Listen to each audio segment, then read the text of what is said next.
Hey, thank you, Courtney. We are live in Bainbridge tonight. We're in the final minute of gameplay here as the Bearcats take on Monroe. Now, this game is 25 years in the making. That was the last time these two teams played each other. It was a slow offensive start for both sides, something we expected, but it was perhaps a little bit worse than we had originally anticipated. We're going to have all the analysis as well as highlights coming up at 10:30 when the Blitz starts. We'll see you then.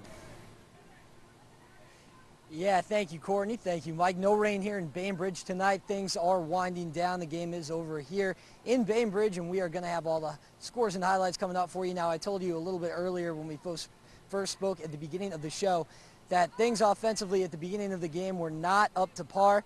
That changed a little bit as the fourth quarter began to wind down. So we will, as I said, have the scores and highlights coming up. I'm not going to give too much away. We'll see you guys in just a couple of minutes. Courtney?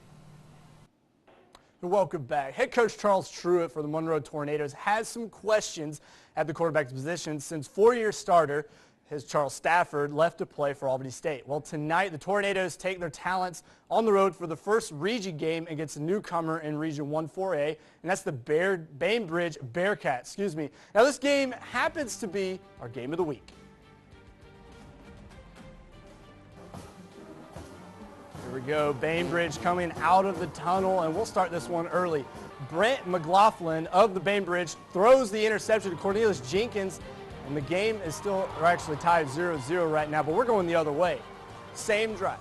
Pass to Tito McGowan, complete from Monroe for Monroe first down. They can't score.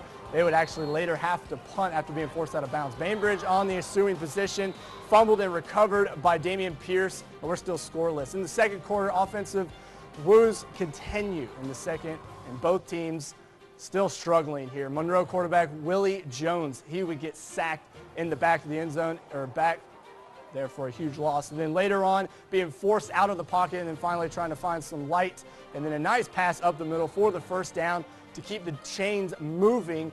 But this is a low-scoring one. Bainbridge ended up coming away with the win by just 1 point, 6-7 for your final. Now, over to one of my favorite segments in the show. We go live with Mr. Know-It-All, Say It Ain't So, Fox 31's Doug Reardon.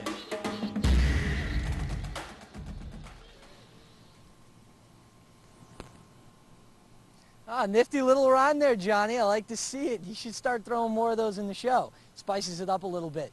Well, everyone, welcome to our game of the week. We're out here at Bainbridge tonight. Not exactly a thriller, but it was a good game when all was said and done. And it was a game that was a quarter century in the making, actually. The last time these two teams faced off on the gridiron, 1989. I wasn't even born yet, to put things in perspective for you there. And history repeats itself as it did tonight. The last time that these two teams faced up in '89, it was Monroe walking away with a victory on their own turf, 3-0. So another low score. These teams facing off tonight. The final score 7-6, and that was only because in the fourth quarter, Monroe had a punt blocked, and that ended up losing them the game. So some good special teams play. Now, not some great offense from either side, actually. You know, in the first quarter, I think the refs, honestly, were working harder than the players. We had offsides calls. We had delay of games calls. I mean, the Monroe quarterback hard-snapped his wide receivers into an offsides call. So if both teams are going to start being competitive in this Region 1-4A division, they're going to have to step up and start producing some offense, start scoring some points. That is something that we're going to watch very closely as these teams move forward in their season. John, Pat? Thank you, Doug. Thanks for making the drive out to Bainbridge for us.